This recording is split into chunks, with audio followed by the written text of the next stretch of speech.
그 무섭다는 중2입니다. 누나들과도 10살 정도 차이가 나고요. 저도 나이가 많은 엄마라서 그런지 사춘기 아들 어떻게 교육하면 좋을지 걱정입니다 하셨거든요. 흔히 보면 이제 그 사춘기의 아이들이 방황을 많이 하는데 그 이유 자체는 뭐냐면 공감의 문제가 있다고 생각을 합니다. 부모와 자식이 공감대가 아주 그 형성되지 않아서 일어나는 현상들이 무척 많다고 볼 수가 있죠. 흔히 보면 이제 그 어머니들이 자식을 대하는 경우들을 보면 이 세상에 안 귀한 자식이 없잖아요. 그 너무 귀하다 보니까 잔소리를 많이 해요, 안 해요? 정말 나는 너무너무 귀해서 잔소리를 한 건데 아이는 받아들입니까, 안 받아들입니까? 지긋지긋해요. 그러니까 이것 자체가 좀 잘못된 부분이라고 생각을 합니다. 그래서 아이의 눈높이에 맞는 부분이 정신이 필요하다. 아이와 공감하기. 근데 대개 보면 귀한 자식일수록 공감을 하기보다는 뭔가는 강요하는 부분들이 너무 많거든요. 그래서 아이의 이야기에 좀 귀 기울일 수 있도록 하라. 그 다음에 이 사춘기 때에 사춘기이기 때문에 그럴 거라고 방치하지 마시고 잘못된 부분이 있을 때는 간결하게 지적해 주시기 바랍니다. 아시겠죠? 네. 간결하게 소위 지적을 해야 되는데 꼭 지적을 길게 합니다. 교장 선생님한테 훈시 듣는 것도 지겨워 죽겠는데 엄마 아빠가 훈시를 하면 아주 너무 지루해지거든요. 그러니까 반드시 그 사춘기 아이들이 잘못된 부분이 있을 땐 지적을 하되 짧게 지적해라. 그리고 그 아이를 어떻게 해야 돼? 비난하지 마라. 그러니까 되게 우리 어머니들이 비난을 하는 게 뭘 비난을 하냐면 넌 누굴 닮아서 그러냐 이거든. 넌 누굴 닮아서 그러냐 이게. 그리고 누구 뱃속에서 나왔느냐. 지 뱃속에서 나왔지 남의 뱃속에서 나왔느냐. 그리고 누굴 닮았겠어요. 뻔히 본인을 닮았겠죠. 근데 문제는 뭐냐면 비난하기를 좋아하는 겁니다. 나는 안 그런데 너 아빠를 닮아서 그렇다는 둥. 나는 안 그러는데 애가 찔을 닮아서 그렇다는 둥. 그러면 아이 입장에서는 속이 상해요, 안 상해요? 속이 상해요. 그러니까 그 속상한 일로 반항하지 않게 하려면 어떻게 해야 돼요? 간결하게 지적하고 공감해 주기. 엄마도 옛날엔 그랬어. 아빠도 옛날에 그랬거든. 그런데 살아보니까 그게 아니더라.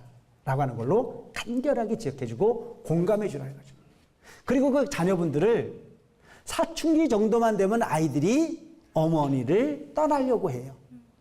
아버지를 떠나려고 하거든요. 평상시에 부모님 모임에도 잘 따라다녔던 아이들이 중학교 정도만 가면 가야 안 가요? 절대 안 가요. 다녀오세요. 라면 끓여 먹을게. 그러고 안 가잖아요. 왜 그럴 거야? 가서 들어보니까 본인들에 해당되어진 이야기는 하나도 없어요. 당신들 이야기지. 당신들이 먹고 당신들이 부딪히고 그리고 아이들은 그냥 곁에서 그냥 곁들이 정도만 먹고 가는 부분은 아이들이 지루할 수밖에 없는 거 아닙니까? 화제거리가 뭐가 돼야 되죠? 아이가 중심이 되는 화제거리가 될 수 있는 모임이 있어야 되는데도 불구하고 그렇지 않은 부분이 모임이 연속되다 보니까 아이들은 방치될 수밖에 없습니다. 부모 입장에서는 모르는 거예요. 내가 방치를 했는지 안 했는지도 모르고 내가 너한테 이렇게 맛있는 걸 제공했는데 너는 왜 그게 불만이냐고 이야기하거든요. 세상은 먹는 게 능사가 아니에요. 아이와 눈높이를 함께하는 게 더 중요한 부분이거든요. 그리고 그 나이가 되면 어머니 아버지로부터 자꾸 멀어지려고 할 때 뭐가 중요한 겁니까? 스킨십이 필요해요. 스킨십이. 하루 종일 공부하고 온 그 아이를 그냥 알아서 하겠지라고 생각하기보다는 어머니 가슴으로 안아주면서 얼마나 힘들었니? 많이 힘들지. 라고 위로하고 격려했을 때 그 아이는 결코 딴 데로 갈 수가 없습니다. 그리고 그 아이가 있는 가운데 아이가 듣는 가운데 직접적인 부분이 아닌 간접적인 화술을 통해서 아이를 주제로 대화 나눌 수 있는 부부의 대화를 연출해 주시기 바랍니다. 우리 아이가 지금 이렇게 하고 있어. 아이가 이렇게 힘들어하는 것 같아요. 이거 어떡하죠? 라고 한숨 쉬어서 부모가 진실한 대화를 하다 보면 그 아이는 귀를 열고 듣게 돼 있습니다. 그 대화의 내용이 본인의 내용이라는 생각을 하면 가슴이 뭉클해집니다. 그 아이는 어떤 경우에 문제아로 남고 싶어도 그 부모가 걱정하는 그 목소리에 결코 딴 곳으로 갈 수 없습니다. 그래서 가장 중요한 부분은 공감하기입니다. 그리고 함께 눈높이를 맞추는 부분이 무엇보다 중요한 겁니다. 그리고 그 아이는 저절로 크는 아이가 아니고 부모의 걱정을 통해서 공감하는 부분의 아이를 잘하고 있다는 사실을 인식시켜주는 부분이 무엇보다 중요하지 않겠다는 생각을 합니다.